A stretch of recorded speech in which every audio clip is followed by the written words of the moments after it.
বাংলাদেশে একটি সুষ্ঠু পরিবেশ বিরাজমান করার জন্য মব কালচারে পা দেওয়া যাবে না। নির্বাচনকে পরিকল্পিতভাবে বানচাল করার জন্য সারা দেশে ডেমোক্রেসির পরিবর্তে মবক্রেসি চালু করেছে এই সংগঠন। দিল্লি নয়, পিন্ডি নয়, সবার আগে বাংলাদেশ। সেই বাংলাদেশ বিনির্মাণ করার জন্য আমরা সকল ষড়যন্ত্রকে রুখে দিয়ে আমরা রাজপথে থেকে আমরা সকল ষড়যন্ত্র মোকাবেলা করে এগিয়ে যাব। সাধারণ শিক্ষার্থী বলে যা দাবি করছে তারা আসলে গুপ্ত শিবির। বাংলাদেশের আইন শৃঙ্খলা পরিস্থিতি বিনষ্ট হয়েছে, ভেঙে পড়েছে। তারই প্রতিবাদে বাংলাদেশ জাতীয়তাবাদী ছাত্রদল আজকে প্রতিবাদ কর্মসূচি ডেকেছে, বিক্ষোভ মিছিল ডেকেছে।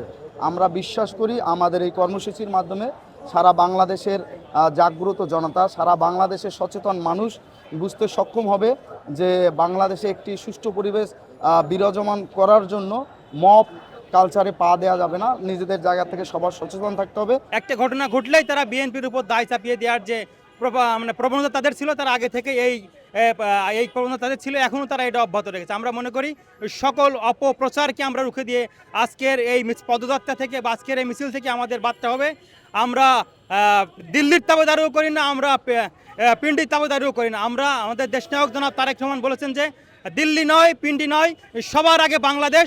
সেই বাংলাদেশ বিনির্মাণ করার জন্য আমরা সকল ষড়যন্ত্রকে রুখে দিয়ে আমরা রাজপথে থেকে আমরা সকল ষড়যন্ত্র মোকাবেলা করে এগিয়ে যাব। এই বার্তা আমরা আজকে এই পদযাত্রা থেকে বা পল্টন থেকে আমাদের শাহবাগ পর্যন্ত ছাত্র দলের পদযাত্রা থেকে আমরা এই বার্তা দিব। আজকে সামনে একটি নির্বাচনকে পরিকল্পিতভাবে বানচাল করার জন্য, যেহেতু বাংলাদেশের গণমানুষের রায়ের প্রতি তাদের কোনো আস্থা নেই, তারা মনে করে যে বাংলাদেশে যদি একটি অবাধ, নিরপেক্ষ এবং সুষ্ঠু নির্বাচন হয় তাহলে তাদের অস্তিত্ব বিলীন হবে।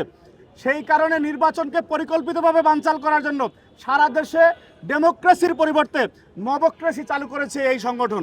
সুতরাং বাংলাদেশের সাধারণ মানুষ বিশ্বাস করতে চায় এই ধরনের কোনো মবক্রেসি বাংলাদেশের কোনো ক্যাম্পাসে আর একদিনের জন্য জাতীয়তাবাদী ছাত্রদল সহ্য করবে না ইনশাআল্লাহ। চট্টগ্রাম বিশ্ববিদ্যালয়ে দেখলাম শিক্ষককে ভিসিকে বলছে যে আপনাকে আমরা নিয়োগ দিয়েছি, আপনি আমাদের কথা কেন শুনবেন না।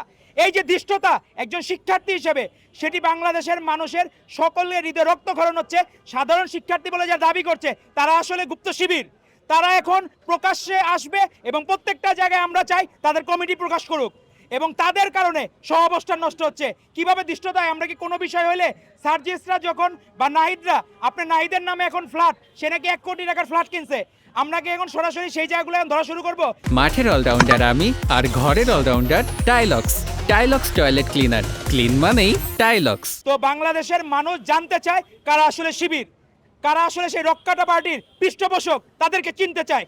তো তাদের কারণেই বাংলাদেশের শিক্ষা ব্যবস্থার অবনতি ঘটছে এবং এটা আমরা দেখতে চাই না। তারই প্রতিবাদে সকল জায়গায় মব সৃষ্টির প্রতিবাদে শিক্ষার সুষ্ঠু পরিবেশ বজায় রাখা, অব্যাহত রাখার জন্য আমরা আজকে আমাদের এই বিক্ষোভ মিছিল